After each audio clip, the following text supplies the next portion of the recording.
Doctor ortho Ayurvedic oil and capsule, जोड़ों के दर्द की बेजोड़ दवा। और पेट सफा आयुर्वेदिक चूर्ण, पेट सफा तो हर रोग दफा।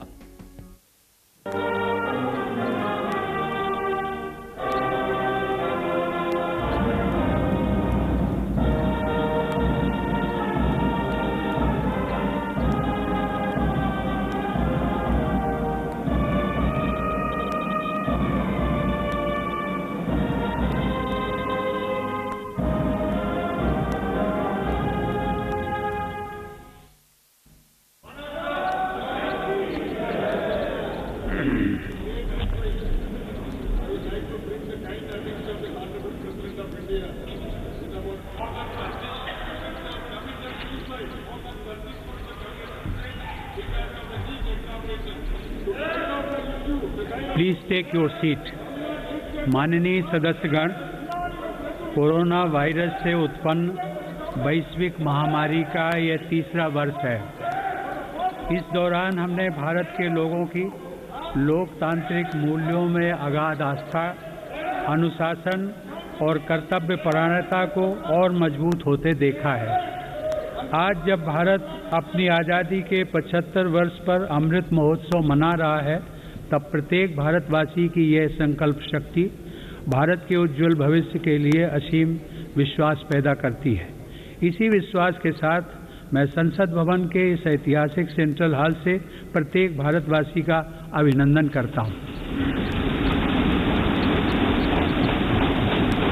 मैं आज संसद के इस समवेत सत्र में देश के उन लाखों स्वाधीनता सेनानियों को नमन करता हूं जिन्होंने अपने कर्तव्यों को सर्वोच्च प्राथमिकता दी और भारत को उसके अधिकार दिलाए।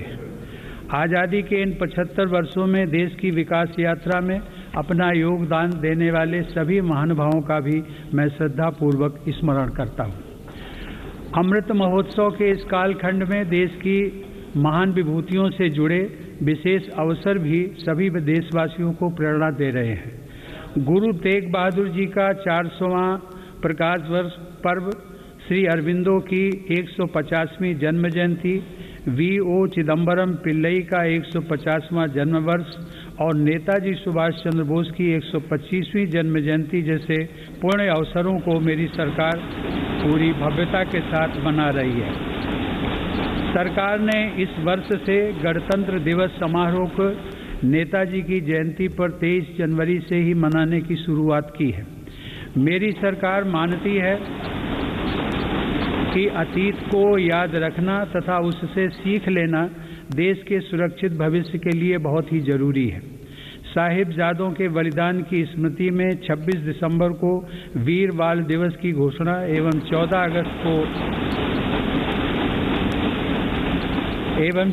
अगस्त को विभाजन विभीषिका स्मृति दिवस इसी सोच का परिचायक है।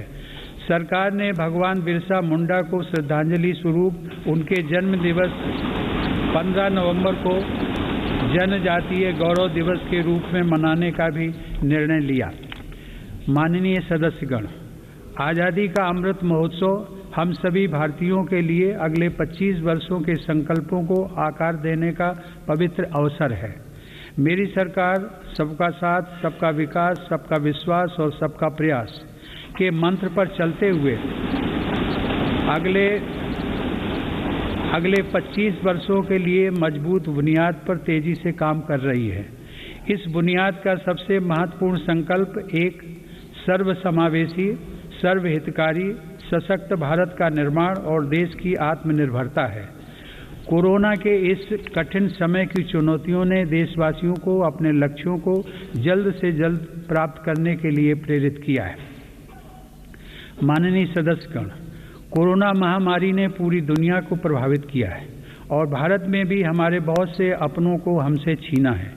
इन परिस्थितियों में केंद्र से लेकर राज्यों तक हमारी सभी सरकारों, स्थानीय शासन और प्रशासन, हमारे डॉक्टर्स, नर्सेज और हेल्थ वर्कर्स, हमारे वैज्ञानिकों और उद्यमियों सभी ने एक टीम के रूप में काम किया है। सरकार और नागरिकों के बीच यह परस्पर विश्वास, समन्वय और सहयोग लोकतंत्र की ताकत का अभूतपूर्व उदाहरण है। इसके लिए मैं देश के प्रत्येक हेल्थ और फ्रंट लाइन वर्कर का, हर देशवासी का अभिनंदन करता हूं। कोविड-19 के खिलाफ इस लड़ाई में भारत के सामर्थ्य का प्रमाण कोविड वैक्सीनेशन प्रोग्राम में नजर आया है। हमने 1 साल से भी कम समय में 150 करोड़ से भी ज्यादा वैक्सीन डोज लगाने का रिकॉर्ड पार किया है। आज हम पूरी दुनिया में सबसे ज्यादा वैक्सीन डोज देने वाले अग्रणी देशों में से एक हैं।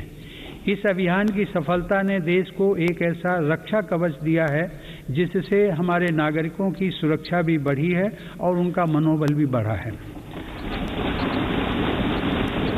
आज देश में 90% से अधिक वयस्क नागरिकों को टीके की 1 डोज मिल चुकी है, जबकि 70% से अधिक लोग दोनों डोज ले चुके हैं। हर घर दस्तक अभियान के माध्यम से सरकार बाकी लोगों तक भी पहुंच रही है। इसी माह वैक्सीनेशन प्रोग्राम में 15 से 18 वर्ष तक के किशोर किशोरियों को भी शामिल किया गया है। साथ ही फ्रंट लाइन वर्कर्स और बीमारियों से ग्रस्त वरिष्ठ नागरिकों के लिए प्रिकॉशनरी डोज की भी शुरुआत की गई है। अब तक देश में कुल 8 वैक्सीन्स को इमरजेंसी यूज के लिए स्वीकृत मिल चुकी है। भारत में बन रही 3 वैक्सीन्स को विश्व स्वास्थ्य संगठन की तरफ से आपात स्थिति में उपयोग की मंजूरी भी मिली है। भारत में बन रही ये वैक्सीन्स पूरी दुनिया को महामारी से मुक्त कराने और करोड़ों लोगों का जीवन बचाने में अहम भूमिका निभा रही है। माननीय सदस्यगण, कोरोना महामारी से निपटने के लिए हमारे देश के प्रयास केवल तात्कालिक चुनौतियों तक सीमित नहीं है। इसीलिए मेरी सरकार ऐसे दूरदर्शी समाधान तैयार कर रही है जो भविष्य के लिए भी प्रभावी और उपयोगी रहें।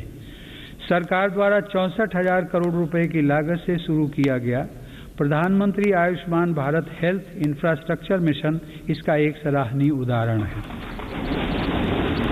इससे न केवल वर्तमान की स्वास्थ्य संबंधी जरूरतों को पूरा करने में मदद मिलेगी, बल्कि आने वाले संकटों के लिए भी देश को तैयार किया जा सकेगा। मेरी सरकार की संवेदनशील नीतियों के कारण देश में अब स्वास्थ्य सेवाएं जन साधारण तक आसानी से पहुंच रही हैं। 80,000 से अधिक हेल्थ एंड वेलनेस सेंटर्स और करोड़ों की संख्या में जारी आयुष्मान भारत कार्ड से गरीबों को इलाज में बहुत मदद मिली है। सरकार ने 8,000 से अधिक जन औषधि केंद्रों के माध्यम से कम कीमत पर दवाइयां उपलब्ध कराकर इलाज पर होने वाले खर्च को कम किया है। सुलभ और सुगम स्वास्थ्य सेवाओं के लिए उठाया गया आयुष्मान भारत डिजिटल मिशन भी एक बड़ा कदम है। माननीय सदस्यगण, कोरोना काल में भारतीय फार्मा सेक्टर ने भी अपनी श्रेष्ठता को साबित किया है। वर्तमान समय में भारतीय फार्मा कंपनियों के उत्पाद 180 से ज्यादा देशों में पहुंच रहे हैं। लेकिन इस क्षेत्र में भारत के लिए संभावनाएं कहीं अधिक व्यापक हैं। फार्मा इंडस्ट्री के लिए मेरी सरकार द्वारा घोषित PLI स्कीम से इन संभावनाओं को विस्तार मिलेगा और रिसर्च को भी गति मिलेगी। सरकार द्वारा किए गए प्रयासों के परिणाम स्वरूप योग, आयुर्वेद एवं पारंपरिक चिकित्सा पद्धतियों की लोकप्रियता लगातार बढ़ रही है। वर्ष 2014 में देश से 6,600 करोड़ रुपए के आयुष उत्पादों का निर्यात होता था, जो आज बढ़कर 11,000 करोड़ रुपए से अधिक हो गया है। दुनिया के सबसे पहले WHO global centre of traditional medicine की स्थापना भी भारत में होने जा रही है। माननीय सदस्यगण, हमारे संविधान के मुख्य शिल्पी बाबा साहब डॉक्टर भीमराव आम्बेडकर ने कहा था कि मेरा आदर्श एक ऐसा समाज होगा जो स्वाधीनता, समानता और भाईचारे पर आधारित हो। प्रजातंत्र सरकार का एक स्वरूप मात्र नहीं है। प्रजातंत्र का मूल है अपने साथियों के प्रति आदर और सम्मान की भावना। बाबा साहब के इन आदर्शों को मेरी सरकार अपने लिए ध्येय वाक्य मानती है। मेरी सरकार की आस्था अंत्योदय के मूल मंत्र में है जिसमें सामाजिक न्याय भी हो, समानता भी हो, सम्मान भी हो और समान अवसर भी हो। इसीलिए आज सरकार की नीतियों में गांव, गरीब, पिछड़े, अनुसूचित जाति एवं जनजातियों को सर्वोच्च प्राथमिकता दी जा रही है। हाल के वर्षों में पद्म पुरस्कारों के चयन में भारत की यह भावना भली भांति झलकती है। विविधता से भरे भारत में देश के कोने कोने में समर्पित जीवन जीने वाले लोग राष्ट्र सेवा में जुटे हुए हैं। उनमें भारत की शक्ति के दर्शन होते हैं। माननीय सदस्यगण, कोरोना के इस महासंकट में हमने बड़े बड़े देशों में खाद्यान्न की कमी और भूख की परेशानी देखी है, लेकिन मेरी संवेदनशील सरकार ने इस बात का पूरा प्रयास किया कि 100 साल के इस सबसे बड़े संकट में कोई गरीब भूखा न रहे।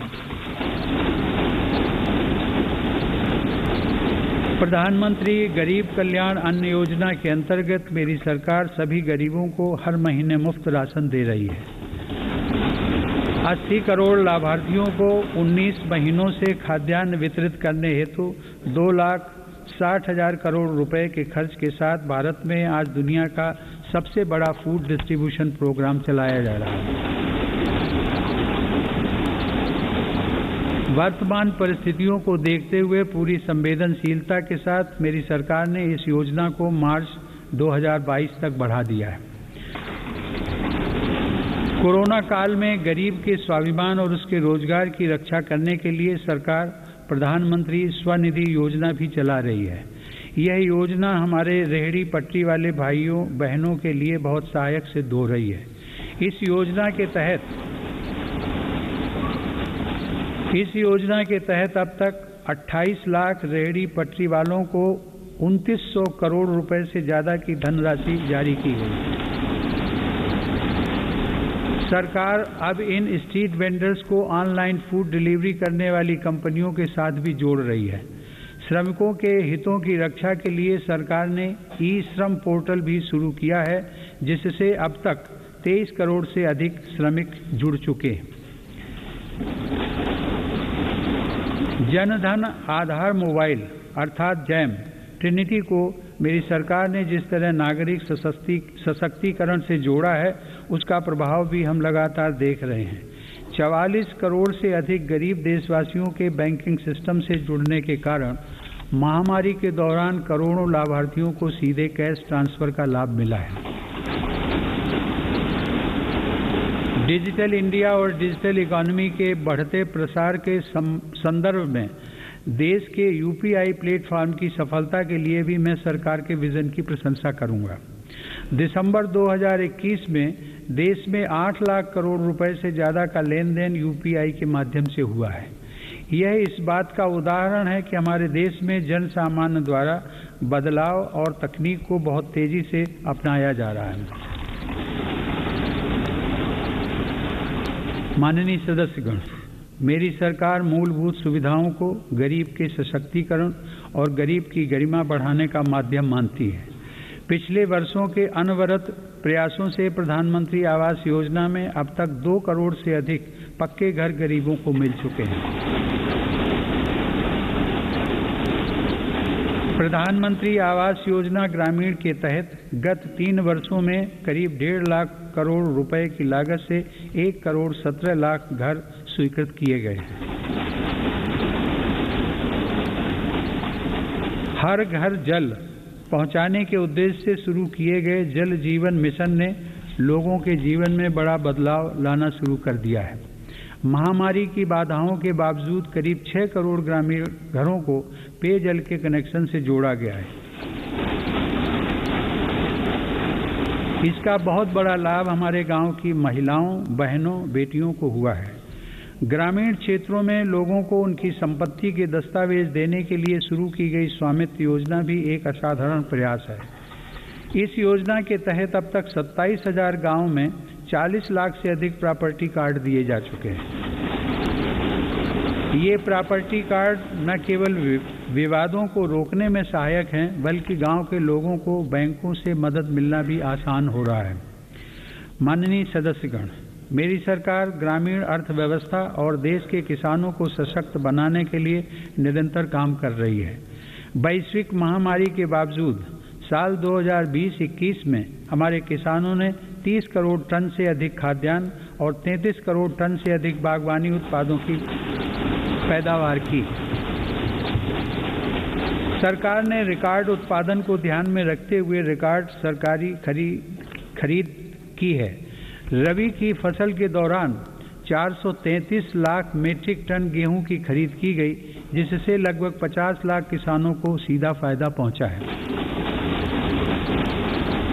खरीफ की फसल के दौरान रिकॉर्ड लगभग 900 लाख मीट्रिक टन धान की खरीद की गई, जिससे 1 करोड़ 30 लाख किसान लाभान्वित हुए।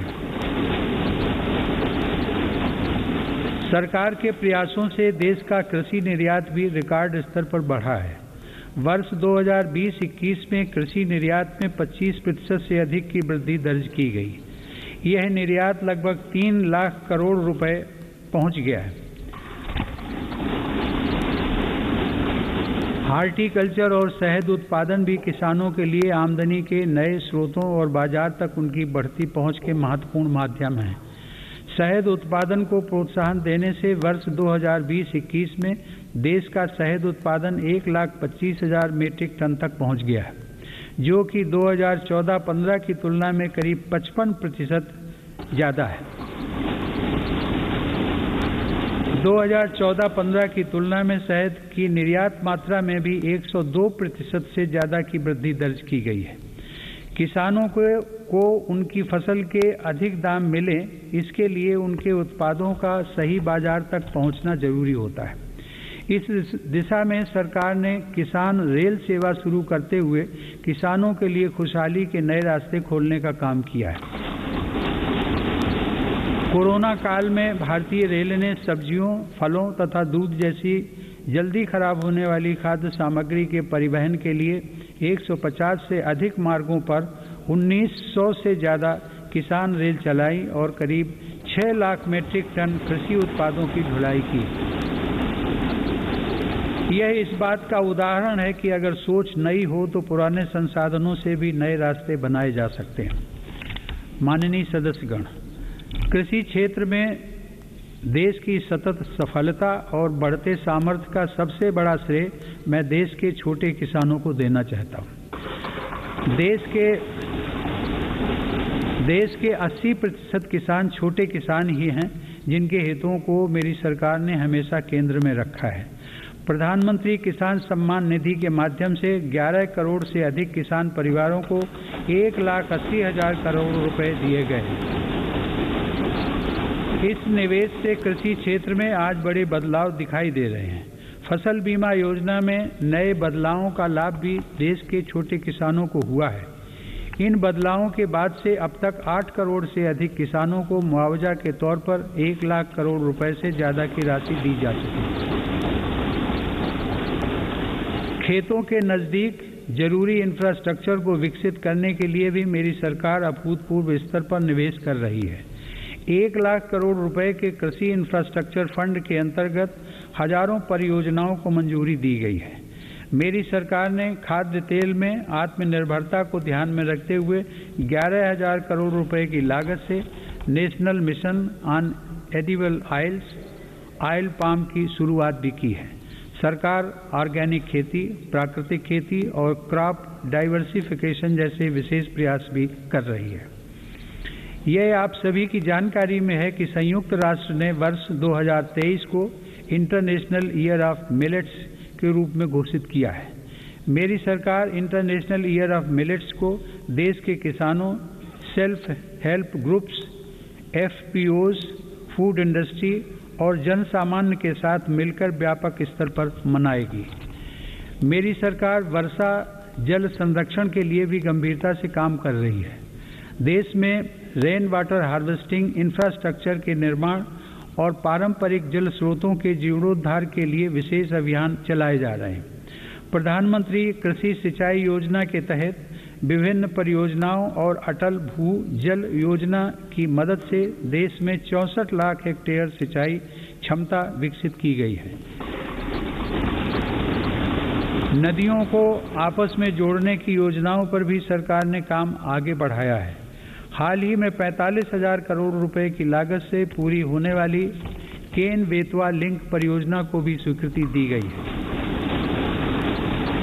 यह परियोजना बुंदेलखंड में पानी की चुनौतियों को समाप्त करने में सहायक होगी। माननीय सदस्यगण, ग्रामीण अर्थव्यवस्था को गति देने में महिलाओं की भूमिका अधिक विस्तृत होती जा रही है।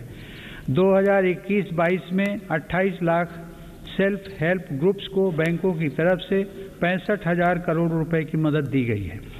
यह राशि 2014-15 की तुलना में 4 गुना अधिक है। सरकार ने हजारों महिला सेल्फ हेल्प ग्रुप्स के सदस्यों को ट्रेनिंग देकर उन्हें बैंकिंग सखी के रूप में भागीदार भी बनाया है। ये महिलाएं ग्रामीण क्षेत्रों में बैंकिंग सेवाओं को घर घर तक पहुंचाने का माध्यम बन रही हैं। महिला सशक्तिकरण मेरी सरकार की उच्च प्राथमिकताओं में से एक है। उज्ज्वला योजना की सफलता के हम सभी साक्षी हैं। मुद्रा योजना के माध्यम से हमारे देश की माताओं बहनों की उद्यमिता और कौशल को बढ़ावा मिला है। बेटी बचाओ बेटी पढ़ाओ पहल से अनेक सकारात्मक परिणाम सामने आए हैं और स्कूलों में प्रवेश लेने वाली बेटियों की संख्या में उत्साहजनक वृद्धि हुई है। बेटे बेटी को समानता का दर्जा देते हुए मेरी सरकार ने महिलाओं के विवाह के लिए न्यूनतम आय को 18 वर्ष से बढ़ाकर पुरुषों के समान 21 वर्ष करने का विधेयक भी संसद में प्रस्तुत किया है। सरकार ने 3 तलाक को कानूनन अपराध घोषित कर समाज को इस कुप्रथा से मुक्त करने की शुरुआत की है। मुस्लिम महिलाओं पर केवल मेहरम के साथ ही हज यात्रा करने जैसे प्रतिबंधों को भी हटाया गया है। वर्ष 2014 से पूर्व अल्पसंख्यक वर्ग के लगभग 3 करोड़ विद्यार्थियों को छात्रवृत्तियां दी गई थी, जबकि मेरी सरकार ने वर्ष 2014 से अब तक ऐसे 4.5 करोड़ से अधिक विद्यार्थियों को छात्रवृत्तियां प्रदान की।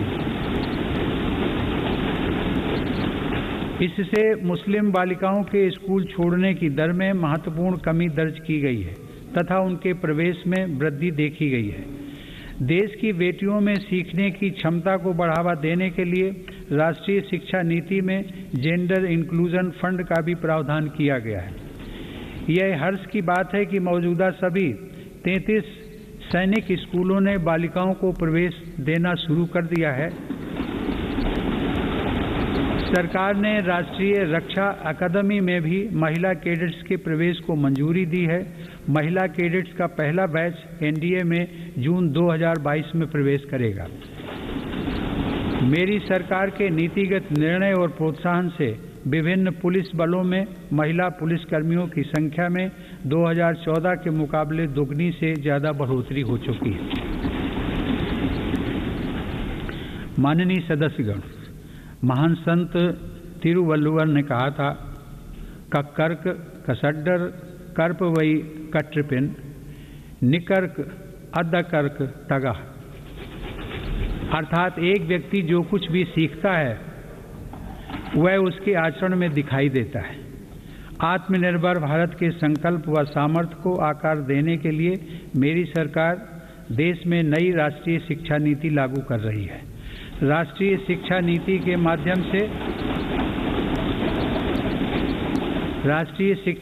के माध्यम से स्थानीय भाषाओं को भी प्रोत्साहित किया जा रहा है। स्नातक पाठ्यक्रमों की महत्वपूर्ण प्रवेश परीक्षाएं भारतीय भाषाओं में भी संचालित करने पर जोर दिया जा रहा है। इस वर्ष 10 राज्यों के 19 इंजीनियरिंग कॉलेजों में 6 भारतीय भाषाओं में पढ़ाई शुरू हो रही है। स्किल इंडिया मिशन के तहत ITI, जन शिक्षण संस्थान और प्रधानमंत्री कौशल केंद्रों के जरिए पूरे देश में 2.25 करोड़ से अधिक युवाओं का कौशल विकास हुआ है। स्किल को उच्च शिक्षा के साथ जोड़ने के लिए UGC के नियमों में कई बदलाव भी किए गए हैं। कोरोना से लड़ाई के लिए स्किल इंडिया मिशन के तहत हेल्थ केयर से जुड़े 6 विशेष प्रशिक्षण कार्यक्रम शुरू किए गए। इनसे हेल्थ केयर सेक्टर को मदद मिल रही है। सरकार द्वारा जनजातीय युवाओं की शिक्षा के लिए हर आदिवासी बहुल ब्लॉक तथा एकलव्य आवासीय मॉडल स्कूल के विस्तार का काम किया जा रहा है। ये स्कूल लगभग 3.5 लाख जनजातीय युवाओं को सशक्त बनाएंगे।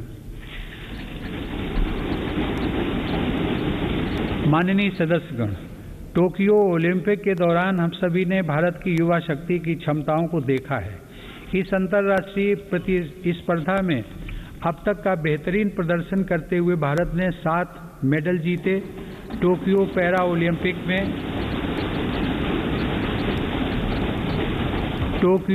ओलंपिक में भी भारतीय पैरा एथलीटों ने 19 पदक जीतकर रिकॉर्ड कायम किया। ओलंपिक प्रतिस्पर्धाओं तथा खेलकूद में भारत की उपस्थिति मजबूत करने के लिए केंद्र सरकार, राज्य सरकारों के साथ मिलकर देश में सैकड़ों खेलो इंडिया केंद्र स्थापित कर रही है। पैरा स्पोर्ट्स में दिव्यांग युवाओं को ट्रेनिंग देने के लिए सरकार ने ग्वालियर में आधुनिक सुविधाओं से युक्त सेंटर फॉर डिसेबिलिटी स्पोर्ट्स की स्थापना भी की है। माननीय सदस्यगण, दिव्यांगजनों के लिए सुगमता, समानता और सम्मानपूर्ण जीवन के अवसर प्रदान करना एक समाज के रूप में हमारी सामूहिक जिम्मेदारी है। इस दिशा में आज सुगम्य भारत अभियान हमारी राष्ट्रीय संवेदना का परिचय दे रहा है। दिव्यांगजनों का जीवन बदलने के लिए देश में निःशुल्क सहायक उपकरणों से लेकर कॉकलियर इम्प्लांट सर्जरी जैसे प्रोग्राम चलाए जा रहे हैं। इन कार्यक्रमों के अंतर्गत अब तक 25 लाख से अधिक दिव्यांग व्यक्तियों को सहायता उपकरण उपलब्ध करवाए गए हैं और करीब 4000 सफल कॉकलियर इम्प्लांट किए गए हैं। इन्हीं प्रयासों को आगे बढ़ाते हुए सरकार ने मध्य प्रदेश में national institute of mental health rehabilitation की स्थापना भी की है। दिव्यांग युवाओं के भविष्य के लिए 10,000 शब्दों की इंडियन साइन लैंग्वेज डिक्शनरी भी बनाई गई है। माननीय सदस्यगण, हमारा स्टार्टअप इकोसिस्टम हमारे युवाओं के नेतृत्व में तेजी से आकार ले रही अनंत नई संभावनाओं का उदाहरण है। वर्ष 2016 से हमारे देश में 56 अलग अलग सेक्टर्स में 60,000 नए स्टार्टअप्स बने हैं। इन स्टार्टअप्स के जरिए 6 लाख से अधिक रोजगारों का सृजन हुआ है।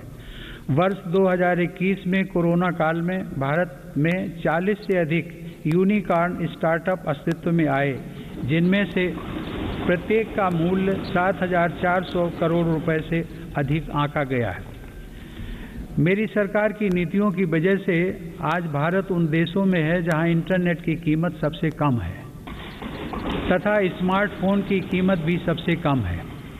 इसका बहुत बड़ा लाभ भारत की नौजवान पीढ़ी को मिल रहा है। भारत 5G मोबाइल कनेक्टिविटी पर भी तेजी से काम कर रहा है, जिससे अनेक नई संभावनाओं के द्वार खुलेंगे। सेमीकंडक्टर को लेकर भारत के प्रयासों का बहुत बड़ा लाभ हमारे स्टार्टअप इकोसिस्टम को होगा। भारत के युवाओं को तेजी से बदलती टेक्नोलॉजी का लाभ मिले, इसके लिए भी सरकार ने अनेक नीतिगत निर्णय लिए हैं। कई नए सेक्टरों में प्रवेश के द्वार खोले।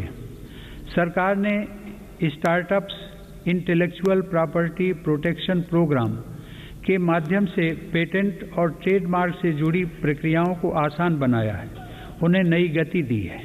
इसी का परिणाम है कि इस वित्त वर्ष में पेटेंट के लिए लगभग 6,000 और ट्रेडमार्क के लिए 20,000 से ज़्यादा आवेदन किए गए हैं। माननीय सदस्यगण, मेरी सरकार के निरंतर प्रयासों से भारत एक बार फिर विश्व की सर्वाधिक तेजी से विकसित हो रही अर्थव्यवस्थाओं में से एक बन गया है।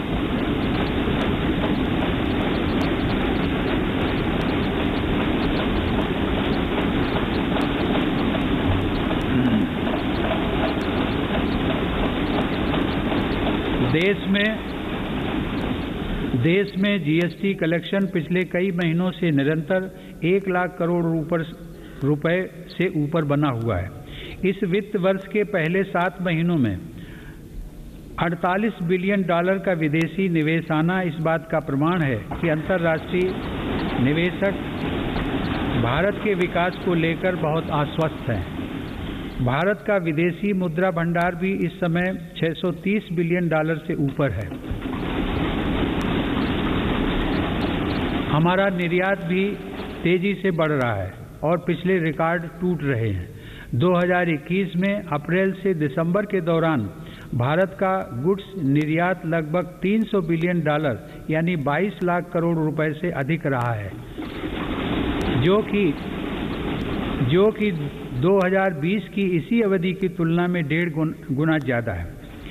मेरी सरकार ने मैन्युफैक्चरिंग सेक्टर में मौजूद संभावनाओं को साकार करने और युवाओं को नए अवसर देने के लिए 1,97,000 करोड़ रुपए से ज़्यादा के निवेश से 14 महत्वपूर्ण PLI स्कीम्स शुरू की हैं। ये PLI स्कीम्स न केवल भारत को ग्लोबल मैन्युफैक्चरिंग हब के रूप में स्थापित करने में मदद करेंगी, बल्कि रोजगार के 60 लाख से अधिक अवसर भी उपलब्ध कराएंगे।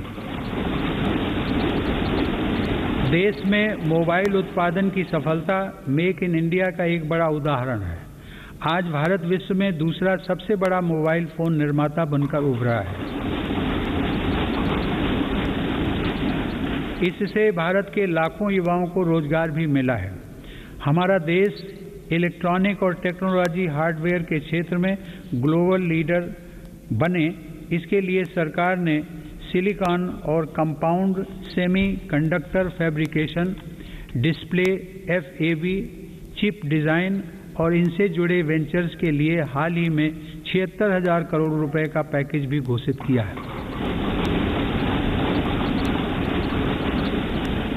मेरी सरकार नए क्षेत्रों के साथ साथ उन पारंपरिक क्षेत्रों में भी देश की स्थिति को पुनः मजबूत बना रही है जिनमें हमारे पास सैकड़ों वर्षों का अनुभव है। इसी दिशा में मेरी सरकार द्वारा वस्त्र उद्योग के विकास के लिए करीब 4,500 करोड़ रुपए के निवेश से 7 मेगा इंटीग्रेटेड टेक्सटाइल रीजन और अपैरल पार्क बनाए जा रहे हैं। इससे देश में इंटीग्रेटेड टेक्सटाइल वैल्यू चेन तैयार होगी। ये मेगा टेक्सटाइल पार्क्स भारतीय तथा विदेशी निवेशकों को भी आकर्षित करेंगे और रोजगार के लाखों नए अवसर पैदा करेंगे। माननीय सदस्यगण, भारत की समृद्धि में बड़े उद्योगों के साथ सूक्ष्म एवं लघु उद्योगों की भूमिका बहुत महत्वपूर्ण है। हमारे MSMEs हमारी अर्थव्यवस्था का मेरुदंड रहे हैं और आत्मनिर्भर भारत को गति प्रदान करते रहे हैं।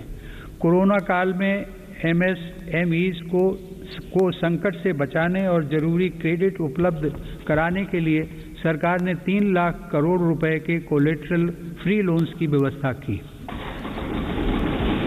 हाल के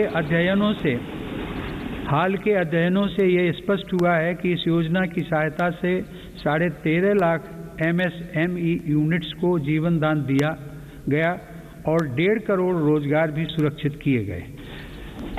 जून 2021 में सरकार 3 लाख करोड़ रुपए की इस गारंटी को बढ़ाकर 4.5 लाख करोड़ रुपए कर चुकी है।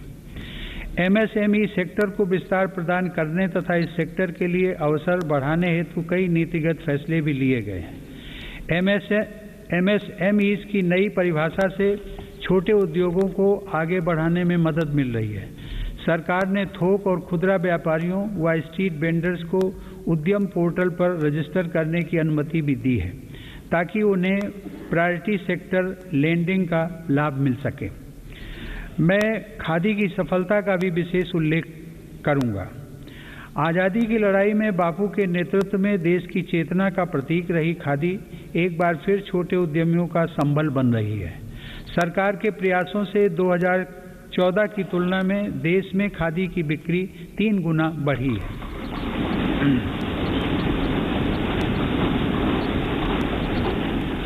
माननीय सदस्यगण, किसी भी देश के विकास का आधार वहाँ का इंफ्रास्ट्रक्चर होता है।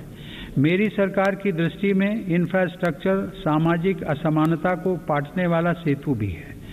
इंफ्रास्ट्रक्चर पर होने वाले निवेश से न केवल लाखों नए रोजगार पैदा होते हैं बल्कि इसका एक गुणात्मक प्रभाव भी होता है। इससे व्यापार करना सुगम होता है, परिवहन की गति बढ़ती है और हर सेक्टर में आर्थिक गतिविधियों में वृद्धि होती है। मेरी सरकार ने इंफ्रास्ट्रक्चर विकास के कार्यों को और अधिक गति प्रदान करने के लिए अलग अलग मंत्रालयों के कामकाज को प्रधानमंत्री गति शक्ति राष्ट्रीय मास्टर प्लान के रूप में एक साथ जोड़ा है। यह प्लान भारत में मल्टी मोडल ट्रांसपोर्ट के एक नए युग का प्रारंभ करने जा रहा है। भविष्य के भारत में रेलवेज, हाईवेज और एयरवेज अलग अलग और अलग थलग इंफ्रास्ट्रक्चर नहीं होंगे, बल्कि एक देश के एकजुट संसाधन के तौर पर काम करेंगे। ग्रामीण क्षेत्रों में सड़कों, संसाधनों और इंफ्रास्ट्रक्चर के निर्माण से देश की उन संभावनाओं को उड़ान मिल रही है जो दशकों से उपेक्षित पड़ी थी। प्रधानमंत्री ग्राम सड़क योजना की उपलब्धियां गर्व करने योग्य हैं। वर्ष 2020-21 में ग्रामीण इलाकों में 100 किलोमीटर प्रतिदिन से अधिक की रफ्तार से 36,500 किलोमीटर सड़कें बनाई गई हैं और हजारों रिहायशी क्षेत्रों को ऑल वेदर रोड कनेक्टिविटी से जोड़ा गया है। आज देश के नेशनल हाईवेज भी पूरब से पश्चिम और उत्तर से दक्षिण पूरे देश को एक साथ जोड़ रहे हैं। मार्च 2014 में हमारे देश में राष्ट्रीय राजमार्गों की कुल लंबाई 90,000 किलोमीटर थी, जबकि आज उनकी लंबाई बढ़कर 1,40,000 किलोमीटर से अधिक हो गई है। भारतमाला परियोजना के अंतर्गत लगभग 6 लाख करोड़ रुपए की लागत से 20,000 किलोमीटर से अधिक लंबाई के राजमार्गों पर काम किया जा रहा है। इनमें 23 ग्रीन एक्सप्रेसवेज और ग्रीन फील्ड कॉरिडोर्स का विकास भी शामिल है। दिल्ली मुंबई एक्सप्रेस वे भी पूरा होने के करीब है, जो कि भारत का सबसे लंबा और सबसे तेज एक्सप्रेस वे होगा। मेरी सरकार को पंढरपुर तीर्थ को जोड़ने वाले संत ज्ञानेश्वर मार्ग और संत तुकाराम पालकी मार्ग के चौड़ीकरण का काम शुरू करने का सौभाग्य भी मिला है। देश में आधुनिक इंफ्रास्ट्रक्चर के विकास से आज जहां एक ओर विकास के नए रास्ते खुल रहे हैं, तो वहीं दूसरी ओर इससे देश की सुरक्षा को भी नई ताकत मिल रही है। बॉर्डर रोड्स ऑर्गेनाइजेशन (BRO) ने लद्दाख में उमलिंग ला दर्रा पर 19,000 फीट की ऊंचाई पर विश्व की सबसे ऊंची परिवहन योग्य सड़क का निर्माण किया है। लद्दाख के डेमचोक, उत्तराखंड के जोलिंगकोंग और अरुणाचल प्रदेश के हुरी जैसे सर्वाधिक दूरस्थ गांवों को भी आधुनिक सड़कों से जोड़ा गया है। मेरी सरकार भारतीय रेलवे का भी तेज गति से आधुनिकीकरण कर रही है। नई वंदे भारत ट्रेनें तथा नए विस्टाडोम कोच भारतीय रेल की आभा में वृद्धि कर रहे हैं। बीते 7 वर्षों में 24,000 किलोमीटर रेलवे रूट का विद्युतीकरण हुआ है। नई रेलवे लाइंस बिछाने और दोहरीकरण का काम भी तेज गति से जारी है।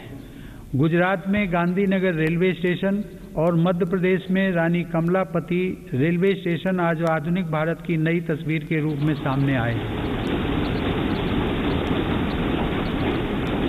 कश्मीर में चिनाब नदी पर निर्मित हो रहा रेलवे आर्च ब्रिज आकर्षण का केंद्र बन रहा है। मेरी सरकार ने गरीब और मध्यम वर्ग का जीवन आसान बनाने के लिए पब्लिक ट्रांसपोर्ट की सुविधा बढ़ाने में भी असाधारण काम किया है। देश में 11 नई मेट्रो लाइंस पर सेवाएं शुरू की गई हैं, जिनका लाभ 8 राज्यों में लाखों लोगों को हर दिन मिल रहा है। भारत आज दुनिया के 4 सबसे बड़े ड्राइवरलेस ट्रेन नेटवर्क वाले देशों में भी शामिल हो गया है। हमने देश में इंडिजिनस ऑटोमेटिक ट्रेन सिस्टम भी विकसित किया है, जो कि मेक इन इंडिया की बढ़ती क्षमता का प्रतीक है। सरकार ने देश में 21 ग्रीन फील्ड एयरपोर्ट्स के निर्माण के लिए भी मंजूरी दी है। इनमें से देश का सबसे बड़ा एयरपोर्ट उत्तर प्रदेश के गौतम बुद्ध नगर जिले में बन रहा है।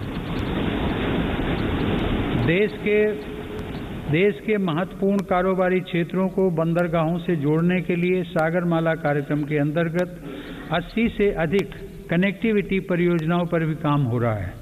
अब तक 24 राज्यों में 5 मौजूदा राष्ट्रीय जलमार्गों और 106 नए जलमार्गों सहित कुल 111 जलमार्गों को राष्ट्रीय जलमार्ग घोषित किया गया है। इनमें से 23 जलमार्गों के जरिए माल परिवहन भी हो सकेगा। आधुनिक इंफ्रास्ट्रक्चर की दिशा में सरकार द्वारा 27,000 सर्किट किलोमीटर से ज़्यादा ट्रांसमिशन लाइन्स भी बिछाई गई हैं। माननीय सदस्यगण, बीते समय में हमने देश में आत्मनिर्भर भारत के नए संकल्प को ठोस आकार लेते देखा है। इस संकल्प को रिफॉर्म्स की ऊर्जा से तेज गति प्राप्त हो रही है। नए लेबर रिफॉर्म्स से लेकर बैंकिंग रिफॉर्म्स और इंसॉल्वेंसी एंड बैंक्रप्सी कोड तक सुधारों का यह क्रम बिना रुके अनवरत चल रहा है। विगत वर्ष केंद्र और राज्यों के अलग अलग विभागों में 26,000 से ज़्यादा कंप्लायंसेस की आवश्यकता को घटाया जा चुका है। देश में स्पेस को प्राइवेट सेक्टर के लिए खोलकर संभावनाओं का अनंत आकाश भी उपलब्ध करा दिया गया। पिछले साल भारत की अंतरिक्ष क्षमताओं को बढ़ाने के लिए इन स्पेस का गठन किया जाना ऐसा ही एक प्रमुख कदम है। तेजी से विकसित हो रही ड्रोन टेक्नोलॉजी और इससे जुड़ी संभावनाओं को लेकर भी मेरी सरकार सजग और सक्रिय है। इस दिशा में सरकार ने सिंप्लीफाइड ड्रोन रूल्स 2021 को अधिसूचित किया है और ड्रोन व ड्रोन कलपुर्जों के देश में निर्माण के लिए PLI योजना भी शुरू की है। इससे देश को भविष्य की इस महत्वपूर्ण टेक्नोलॉजी में अपनी स्थिति को मजबूत बनाने में मदद मिलेगी। माननीय सदस्यगण, मेरी सरकार देश की सुरक्षा के लिए दृढ़ संकल्पित होकर काम कर रही है। सरकार की नीतियों की वजह से डिफेंस सेक्टर में, विशेषकर रक्षा उत्पादन में देश की आत्मनिर्भरता लगातार बढ़ रही है। वर्ष 2020-21 में सैन्य बलों के आधुनिकीकरण के लिए जो भी स्वीकृतियां प्रदान की गई, उनमें 87% उत्पादों में मेक इन इंडिया को प्राथमिकता दी गई।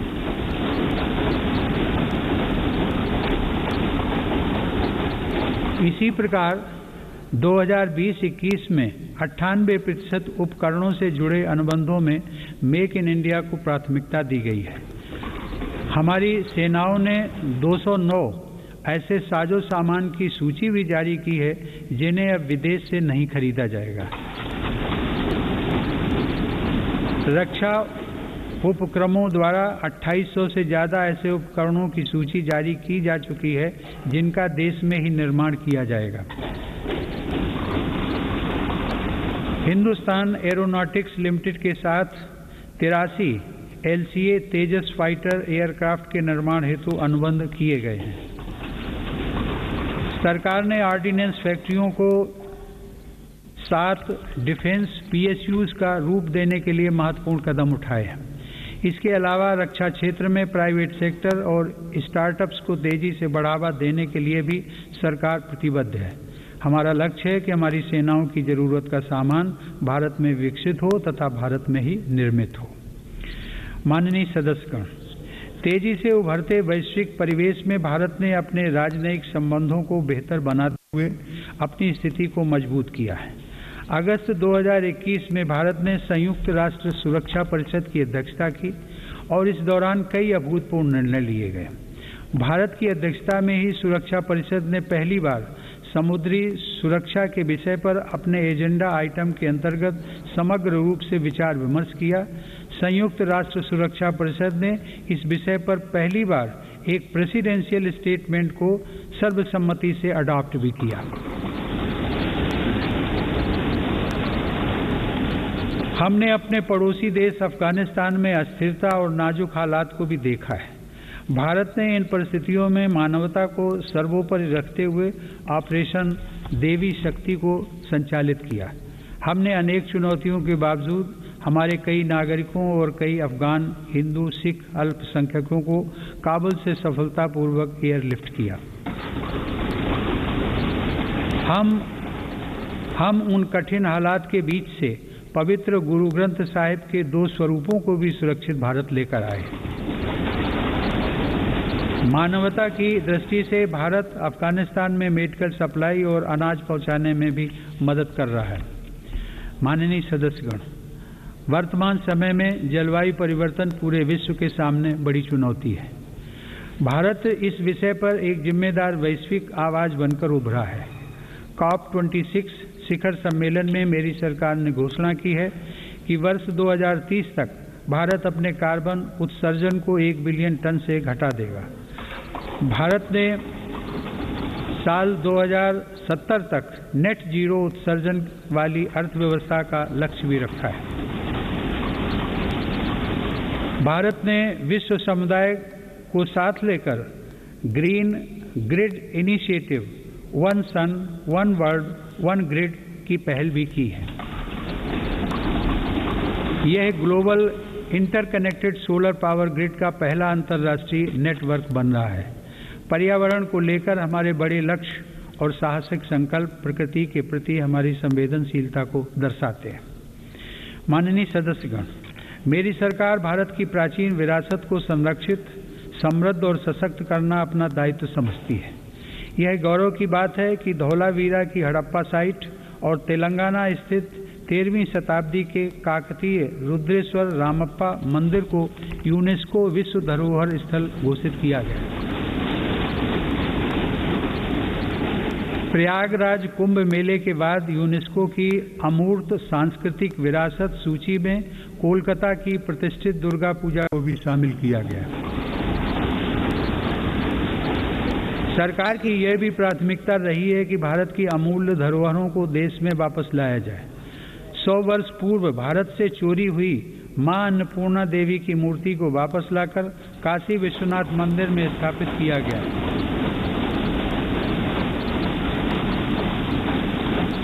दुनिया के अलग अलग देशों से ऐसी ही कई ऐतिहासिक धरोहरें आज भारत में वापस लाई जा रही हैं। हम सब जानते हैं कि विरासत और पर्यटन का एक दूसरे से गहरा नाता है। इसीलिए आज एक और भारत की आध्यात्मिक विरासत को फिर से जीवंत किया जा रहा है, तो साथ ही तीर्थयात्रियों और पर्यटकों के लिए आधुनिक सुविधाएं और इंफ्रास्ट्रक्चर का विकास भी हो रहा है। मेरी सरकार की स्वदेश दर्शन एवं प्रसाद योजनाएं इसमें बड़ी भूमिका निभा रही हैं। गोवा के 60वें मुक्ति दिवस के अवसर पर फोर्ट अगुआडा जेल परिसर में स्मारक का जीर्णोद्धार करके उसका उद्घाटन किया गया है। यह गोवा मुक्ति संग्राम के सेनानियों के अविस्मरणीय संघर्षों का स्मारक है।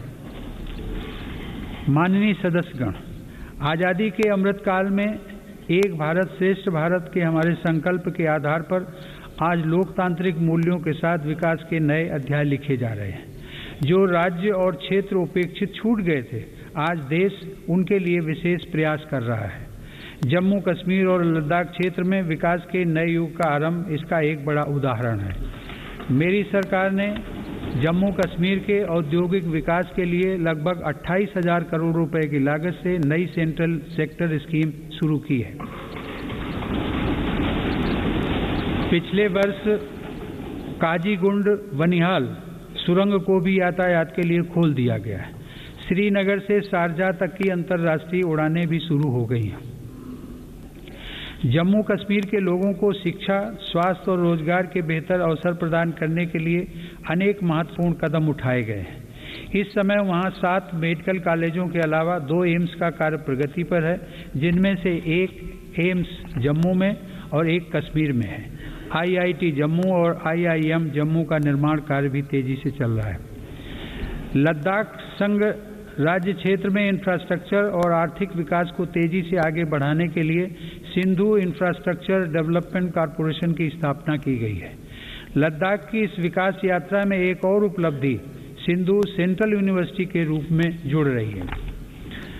माननीय सदस्यगण, मेरी सरकार पूर्वोत्तर के सभी राज्यों अरुणाचल प्रदेश, असम, मणिपुर, मेघालय, मिजोरम, नागालैंड, सिक्किम और त्रिपुरा के सतत विकास के लिए प्रतिबद्ध है। इन राज्यों में हर स्तर पर बुनियादी और आर्थिक अवसरों का विकास किया जा रहा है। रेल और हवाई कनेक्टिविटी जैसी सुविधाओं का सपना पूर्वोत्तर के लोगों के लिए अब साकार हो रहा है। यह देश के लिए गर्व का विषय है कि पूर्वोत्तर राज्यों की सभी राजधानियां मेरी सरकार के प्रयास से अब रेलवे के नक्शे पर आ रही हैं।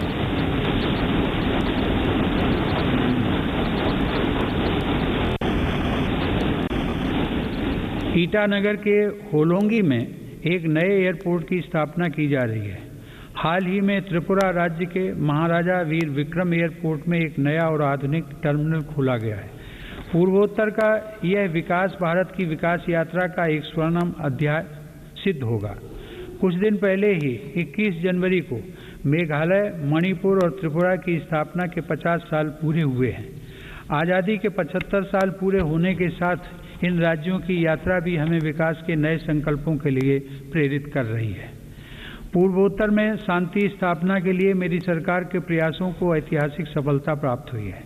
अभी कुछ महीने पहले ही कार्बी आंगलोंग के दशकों पुराने विवाद को समाप्त करने के लिए केंद्र सरकार, असम की राज्य सरकार एवं कार्बी समूह के बीच समझौता हुआ है।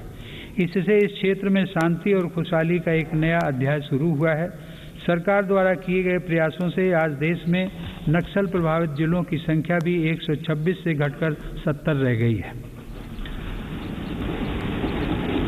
माननीय सदस्यगण, मेरी सरकार नागरिकों की जरूरतों के प्रति सरकारी विभागों को अधिक से अधिक जवाबदेह बनाने के लिए कृत संकल्प है।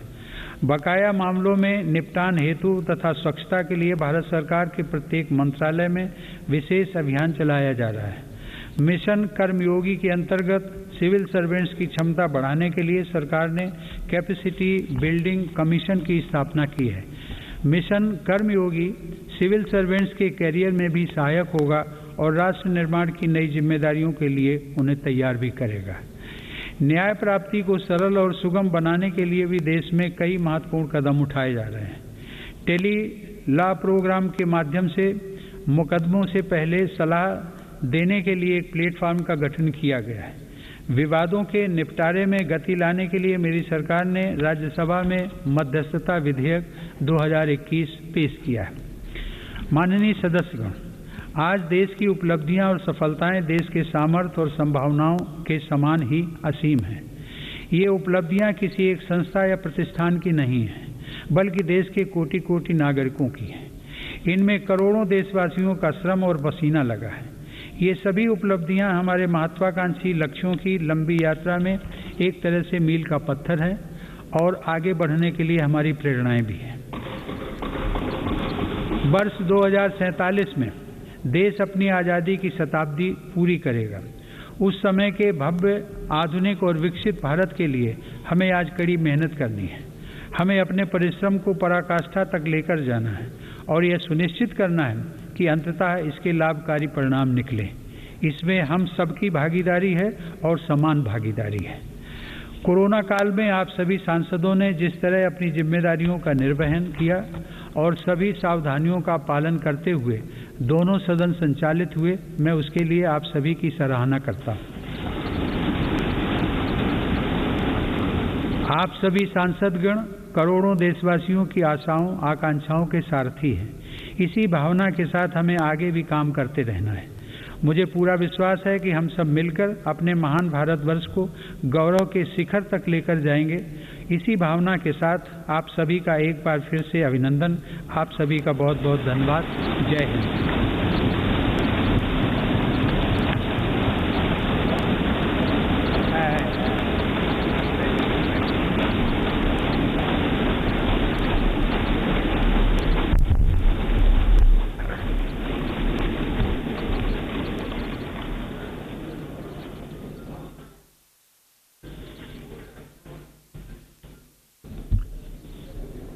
Honorable President Sri Ramnath Kovind ji, Honorable Prime Minister Sri Narendra Bhai Modi ji, Honorable Speaker Sri Om Birla ji, Honorable Members, Namaste. I wish to read few paragraphs from the English version of the President's address to both the House of Parliament assembled together today, and the rest may be considered as read. Honorable members, we are in the third year of the pandemic caused by the coronavirus. In these years, people of India have displayed profound faith in the democratic values, discipline, and sense of responsibility. At a time when India is celebrating the Amrita Mahotsav on the occasion of 75th year of its independence, this willpower of every Indian creates immense confidence for India's bright future. With this confidence, I extend my greetings to every Indian from this historic Central Hall of the Parliament. Addressing both the Houses of Parliament assembled together today, I salute lakhs of freedom fighters who gave highest priority to their duties and secured the rights of India. I also say